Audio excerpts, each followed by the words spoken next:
Bismillahirrahmanirrahim. Assalamualaikum warahmatullahi wabarakatuh. Alhamdulillahilladzi arsala rasulahu bil huda wa dinil haqq liyudhhirahu 'alad dini kulli wa kafaa billahi shahida. Asyhadu an la ilaha illallah wahdahu la syarikalah wa asyhadu anna Muhammadan 'abduhu wa rasuluhu la nabiyya wa la rasula ba'da. Perkenalkan, nama saya Yunus Hermawan dari Prodi Ilmu Al-Quran dan Tafsir semester 6, yang insya Allah pada kesempatan yang berbahagia ini saya akan mempresentasikan daripada tugas mata kuliah Tafsir Tahlili yang diampu oleh dosen kita Al-Ustadz Mukhrid Siddiqi, Dr. Mukhrid Siddiqi. Baik, insya Allah pada kesempatan yang berbahagia ini saya ingin sedikit mempresentasikan ayat 15 sampai ayat 17 dalam surat Al-Ahqaf. Yang perlu kita ketahui bahwa ayat 15 sampai dengan ayat 17 ini dalam surat Al-Ahqaf ini itu tema besarnya ini kan menyangkut tentang berbuat baik kepada kedua orang tua. Nah, nanti kita akan sedikit menjelaskan terkait hal itu. Sebelumnya saya ingin membacakan surat Al-Ahqaf ayat 15 sampai ayat 17. A'udzu billahi minasy syaithanir rajim.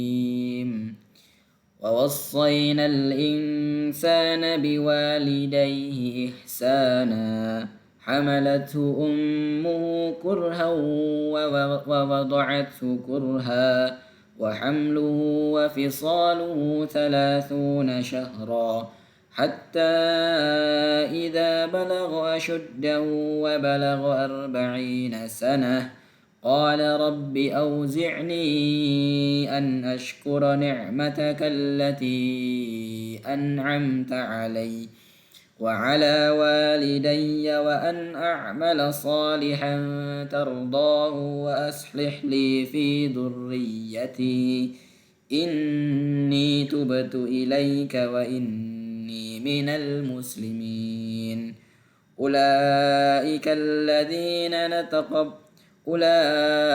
الذين نتقبل عنهم أحسن ما عملوا ونتجاوز عن سيئاتهم في أصحاب الجنة وعد الصدق الذي كانوا يوعدون والذي قال لوالديه أف لكما أتعدانني أن أخرج وقد خلت القرون من قبلي وهما يستغيثان الله ويلك آمن إن وعد الله حق فيقول ما هذا إلا أساطير الأولين اللهم ارحمنا بالقرآن. Lanjut pada penjelasan. Jadi ayat yang barusan saya bacakan ini merupakan memiliki tema besar. Ini ada poin besar yang perlu digarisbawahi, yakni bahwa seseorang harus berbuat baik kepada kedua orang tuanya. Jadi kita melihat bagaimana fenomena saat ini, fenomena di zaman yang semakin destruktif ini, zaman yang semakin mengalami kemerosotan moral ini, kita menjumpai bahwa banyak anak atau banyak seseorang itu mereka melakukan hal-hal yang tidak patut kepada kedua orang tuanya. Misalnya ada satu kasus seorang anak yang dia dibesarkan oleh ibunya, dibesarkan oleh bapaknya, tumbuh besar dia, kemudian saat dia sukses, ibunya ketika tua, saat menjelang usia senja, ibunya ditaruh di panti jompo. dengan alasan bahwa dia sibuk tidak bisa merawat ibunya. Nah, ini kan menjadi fenomena yang aktual saat ini. Fenomena yang marak di masyarakat. Ada juga bahkan seorang anak tega memperkosa ibu kandungnya sendiri. Nah, ini naudzubillahi min dzalik. Atau ada juga sampai bahkan seorang anak membunuh ibu atau kedua orang tuanya. Ini kan menjadi suatu hal yang sangat disayangkan di tengah mayoritas mayoritas masyarakat Indonesia yang beragama Islam. Akan tetapi kita melihat bagaimana kebobrokan moral yang begitu dahsyat. Maka Al-Quran telah menjelaskan bahwa Allah telah memerintahkan terkait dengan kebaktian kita kepada kedua orang tua. Nah, insya Allah akan kami jelaskan bagaimana penafsiran secara tahlili, yakni kami akan menguraikan setiap kata-kata yang perlu kami uraikan, insya Allah akan saya uraikan. Nah, yang pertama kita perlu tahu bahwa wawassoina itu memiliki arti bahwa Allah Subhanahu wa taala mewasiatkan. Nah, di sini para ulama menjelaskan atau menafsirkan wawassoina ditafsirkan sebagai Allah telah memerintahkan. Jadi seolah-olah Allah ingin mengatakan aku perintahkan kepada setiap manusia gitu. Wassainal insana, aku wasiatkan kepada manusia. Artinya Allah ingin mengatakan wassainal insana, aku perintahkan kepada setiap manusia biwalidayhi. Nah, jadi biwalidayhi memerintahkan kepada setiap manusia untuk apa? Biwalidayhi ihsana. Nah, jadi biwalidayhi ihsana, kepada kedua orang tuanya untuk senantiasa berbuat baik. Kata ihsana jika kita tarik pada konsep beramal, misalkan seorang ketika beramal maka dia harus mengerjakan suatu pekerjaan dengan secara profesional. Nah, secara profesional artinya profesional, dia mengerjakan secara sungguh-sungguh dengan maksimal, artinya mengerjakannya dari hati dengan secara profesional tanpa menunda-nunda, artinya sangat profesional, mutqin. Nah, dan jika kalimat ihsana ini kita tarik dalam konteks berbakti pada orang tua, maka bisa dikatakan bahwa sesungguhnya Allah memerintahkan kepada setiap manusia untuk berbuat baik kepada kedua orang tuanya secara sempurna. Nah, kurang lebih seperti itu. Nah, maka dalam hal ini Prof. Quraisy Shihab dalam tafsirnya Al-Misbah menyampaikan, mengatakan bahwa sesungguhnya, ini menafsirkan kalimat wassainal insana biwalidayhi ihsana. Sesungguhnya kami telah memerintahkan manusia siapapun itu. Jadi dalam kalimat ini manusia siapapun itu ditafsirkan oleh Prof. Muhammad Quraisy Shihab, ditafsirkan bahwa manusia siapapun itu agar berbuat baik dan berbakti terhadap kedua orang tuanya, siapapun dan apapun agamanya, apapun kepercayaannya dan sikap dan kelakuan kedua orang tuanya. Jadi ayat ini menjelaskan bahwa kewajiban daripada seorang anak bahwa dia hendaknya berbakti atau berbuat baik kepada orang tuanya, dan ini dalam keadaan apapun. Berbuat baik dalam keadaan apapun. Misalkan seseorang mendapati orang tuanya, misalkan anaknya seorang muslim, akan tetapi orang tuanya beragama selain Islam, maka kewajiban bagi seorang anak tetap berbakti kepada kedua orang tua. Bukan lantas kemudian karena berbeda keyakinan, berbeda agama, berbeda kepercayaan, lantas kemudian sang anak kemudian mendurhakainya, kemudian menzoliminya, memukulnya, kemudian mempersekusinya dan segala macam. Nah, maka ini tidak dibenarkan. Karena perintah Al-Quran itu mengeneralisir, artinya Al-Quran ingin menjelaskan bahwa kewajiban seorang anak itu berbakti kepada orang tua apapun keadaan orang tua itu, selagi orang tua tidak menyuruh kepada kemaksiatan atau kemusyrikan. Kemudian kata ihsan atau hasana, sesuatu yang menggembirakan akibat nikmat jiwa, jasmani dan keadaannya. Jadi bakti kepada orang tua bermakna pula mencukup kebutuhan sesuai dengan kemampuan anak. Maka ini yang dikatakan oleh Profesor Dr. Muhammad Quraisy Shihab dalam tafsir Al-Misbah. Kemudian kalimat hamalathu ummuhu kurhau wa wada'athu kurha. Ibunya mengandung dan melahirkan dengan susah payah, penuh rasa sakit, derita, lalu menyapi dan mendidik anaknya. Jadi kita tahu bahwasannya tabiat seorang wanita itu adalah mengandung. Jadi tidak dibenarkan jika tidak ada yang namanya kalau laki-laki itu mengandung, tidak ada. Akan tetapi jelaskan dalam ayat Al-Quran ini bahwa yang hanya bisa mengandung, artinya mengandung janin kemudian melahirkan seorang anak, itu adalah wanita atau perempuan. Hamalatu ummuhu kurha. Jadi seorang ibu itu mengandung dengan melahirkan dengan susah payah. Dengan susah payah. Penuh rasa sakit, wa wada'athu kurha.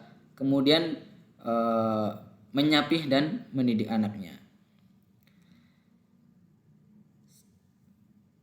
Dijelaskan oleh Muhammad Quraisy Shihab dalam tafsirnya Al-Misbah dengan mengutip pendapat Sayyid Qutb bahwa dengan kemajuan yang dicapai dalam embriologi dapat diketahui secara lahiriah betapa besar pengorbanan ibu.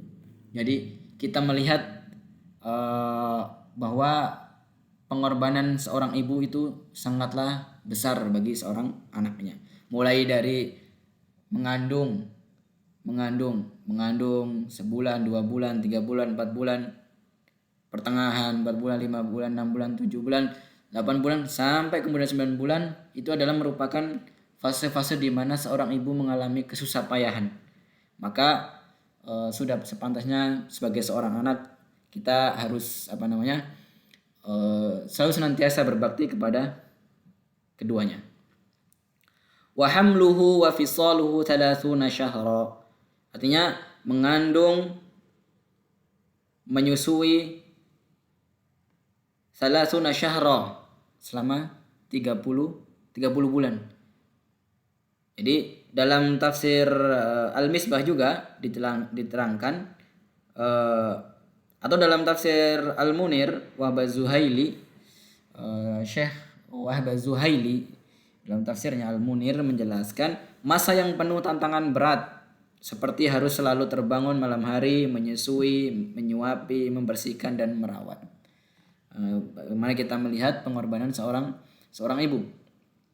Kemudian dalam tafsir Al-Misbah misalkan minimal masa kandungan 6 bulan, masa menyusui sempurna adalah 24 bulan.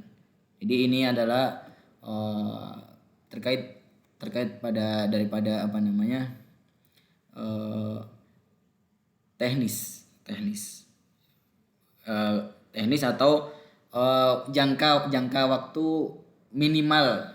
minimal seorang ibu itu mengandung. Hatta idza balagha shuddahu wa balagha 40 sanah. Ketika ia telah kuat dan dewasa atau mencapai usia 40 tahun, 40 sanah, akal pikiran dan kuatannya menjadi kukuh serta kedewasaan akal pikiran, pemahaman dan kebiasaannya telah mencapai batas sempurna. Oke. Kemudian langsung lanjut. Qala rabbi auzi'ni an ashkura ni'mataka allati an'amta 'alayya wa 'ala walidayya wa an a'mala salihan tardahu wa aslih li fi dzurriyyati. Nah, ini merupakan doa ya. Doa ketika mencapai usia 40 tahun ia berkata, "Ya Allah, Tuhanku, berilah aku ilham dan taufik untuk mensyukuri nikmat-Mu yang telah Engkau karuniakan kepadaku dan kedua orang tuaku." Ini doa yang sangat bagus. Ini mengandung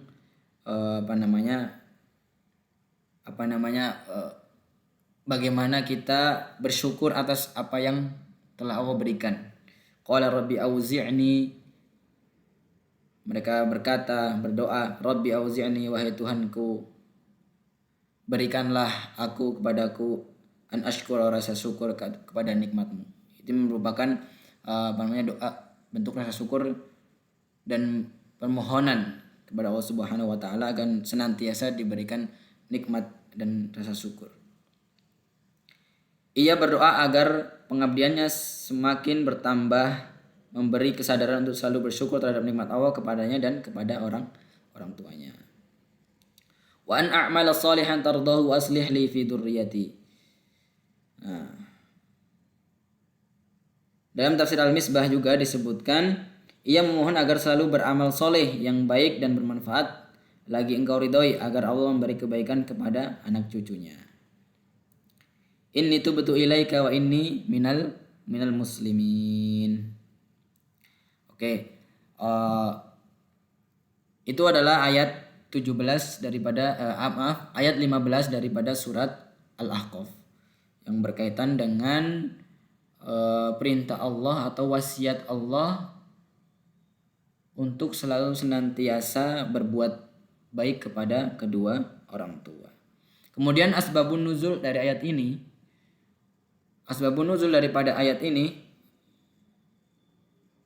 ada dua riwayat yang diterangkan.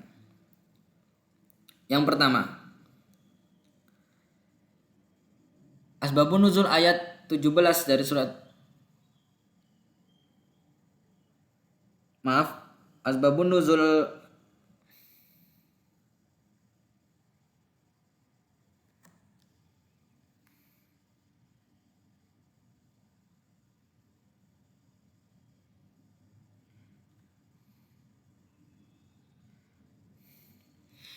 Jadi asbabun nuzul daripada ayat 15 surat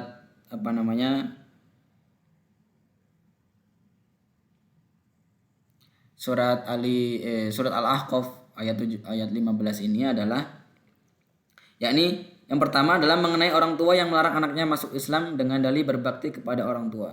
Mereka adalah Hamad binti Abi Sufyan yang melarang Sa'id bin Abi Waqqas berislam dengan mogok makan dan akan terus berjemur. Yang kedua, riwayat yang kedua menjelaskan tentang asbabun nuzul ayat ini. Ibnu Abbas berkata, ayat ini turun berkenaan dengan Abu Bakar. Ini riwayat yang lebih sahih. Sejak beliau berusia 18 tahun selalu ada mendampingi Rasulullah. Allah menyeru Abu Bakar saat usianya ke-40 tahun untuk berdoa sebagaimana dalam ayat. Jadi ayat tadi ya, qala rabbi auzi'ni tadi itu adalah saat usia Abu Bakar 40 tahun untuk berdoa sebagaimana Rasulullah perintahkan kepada Abu Bakar. Kemudian bagaimana kontekstualisasi ayat pada surat Al-Ahqaf ayat 15 ini? Yakni yang pertama,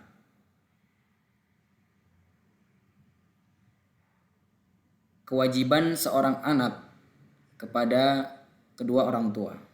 Jadi kewajiban seorang anak kepada orang tua.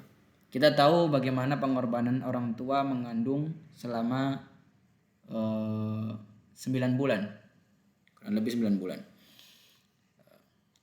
Maka apa yang telah orang tua korbankan pada sang anak, maka seorang anak memiliki kewajiban, yakni selalu senantiasa berbakti kepada kedua orang tua. Itu yang dimaksudkan ayat tersebut. Bagaimana sebagaimana sabda Nabi Muhammad SAW yang ketika Nabi ditanya seorang sahabat, siapakah yang harus aku utamakan wahai Rasulullah? Ibumu, ibumu, ibumu. 3 kali, kemudian Rasulullah baru menyebut baru ayahmu. Maka kedudukan ibu ini lebih daripada sang ayah maksudnya. Jadi meskipun kita harus tetap berbakti kepada kedua orang tua, kepada keduanya, maka tetap kedudukan ibu adalah menjadi yang istimewa, karena diistimewakan karena sang ibu lebih bersusah payah mengandung kita selama 9 bulan, bersusah payah menyusui, mengandung, menyusui, kemudian menyapi dan sebagainya. Kemudian melanjutkan ayat ke-16. Ulaikal ladzina nataqabbalu anhum ahsana ma 'amilu. Mereka adalah orang-orang yang kami terima amal kebaikan mereka, kami ampuni kesalahan mereka dan termasuk penghuni surga. Sanamilu wa natajawazu an sayyi'atihim fi ashabil jannah. Jadi mereka adalah orang-orang yang kami terima amal kebaikan mereka, kami ampuni kesalahan mereka dan termasuk penghuni surga. Dalam tafsir Jalalain disebutkan mereka maksudnya adalah Abu Bakar dan yang lainnya. Ahsana berarti hasana atau amal kebaikan. Dalam tafsir Ibnu Katsir dijelaskan fi ashabil jannah, makna fi ashabil jannah. Mereka itu termasuk dari para penghuni surga. Jadi mereka yang diterima Allah Subhanahu wa taala daripada kebaikannya dan amal-amal amal kebaikannya, diampuni segala kesalahannya, mereka itu nanti akan dimasukkan di dalam surga. Ini merupakan janji Allah Subhanahu wa taala kepada mereka orang-orang yang selalu senantiasa berbuat baik kepada orang tuanya. Jika kita mengacu pada al-ibaratu bi umumil lafzi la bi khusus sabab, maka ini berlaku kepada setiap manusia. Bukan hanya berlaku kepada yang disebutkan yakni Abu Bakar As-Siddiq. Wa'ada sidqil ladzi kanu yu'adun. Demikianlah hukum yang berlaku bagi mereka di sisi Allah sebagaimana yang telah dijanjikan olehnya. Maka janji Allah itu benar, pasti benar. Alladzi kanu yu'adun, yang telah dijanjikannya, yaitu mereka orang yang bertaubat.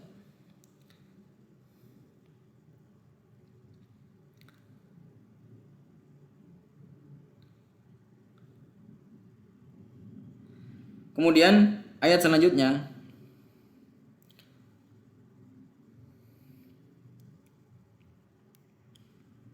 walladzi qala liwalidayhi uffil lakuma ata'idani an ukhraja wa qad khalatil qurunu min qabli wa huma yastaghithani allaha wa ilaka amin inna wa'dallahi haqq fayaqulu ma hadza illa asatirul awwalin. Jadi kita menggarisbawahi daripada ayat walladzi qala liwalidayhi uffil lakuma. Jadi dan orang-orang yang berkata kepada kedua orang tuanya, cis kalian berdua, atau kalian berdua perkataan yang buruk, qabahan lakuma. Artinya ditafsirkan dalam tafsir Ibnu Katsir, alladzi bersifat umum. Alladzi ini bersifat umum. Alladzi qala liwalidayhi. yakni orang-orang qala liwalidayhi yang berkata atau mengatakan kepada orang tuanya, di sini adalah bersikap durhaka. Bahkan Al-Qur'an menyebutkan kalimat saja itu bentuk daripada kedurhakaan. Bagaimana perkataan yang melebihi daripada itu. Maka seyogyanya atau seharusnya bagi kita sebagai seorang anak tentu menjaga adab-adab atau menjaga kebaikan kepada selalu menjaga perbuatan kita, perilaku kita agar senantiasa berbuat baik kepada kedua orang tua.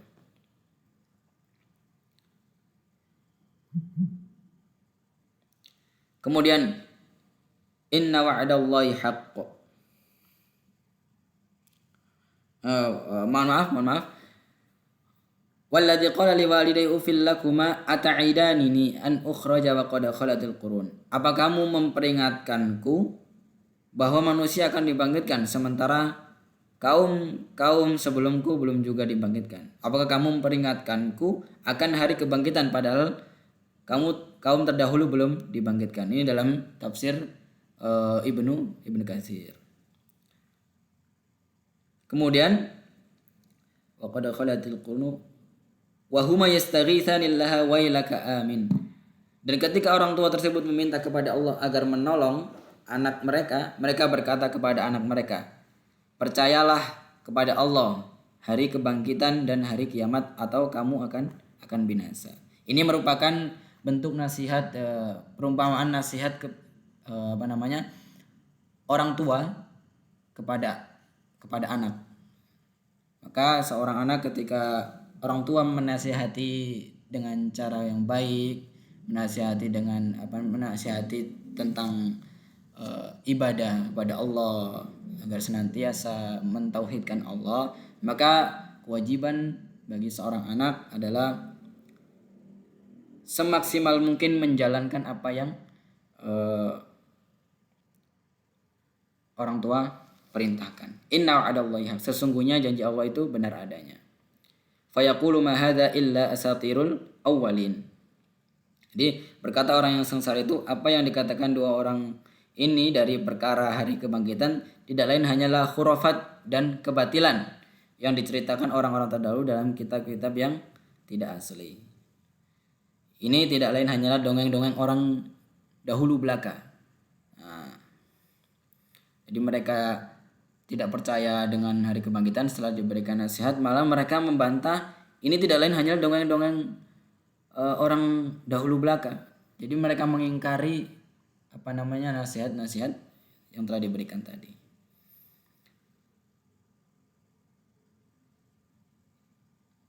Mungkin itu yang dapat saya sampaikan daripada presentasi Quran surat Al-Ahqaf ayat 15 sampai ayat 17 ini. Kurang dan lebihnya mohon maaf. Assalamualaikum warahmatullahi wabarakatuh.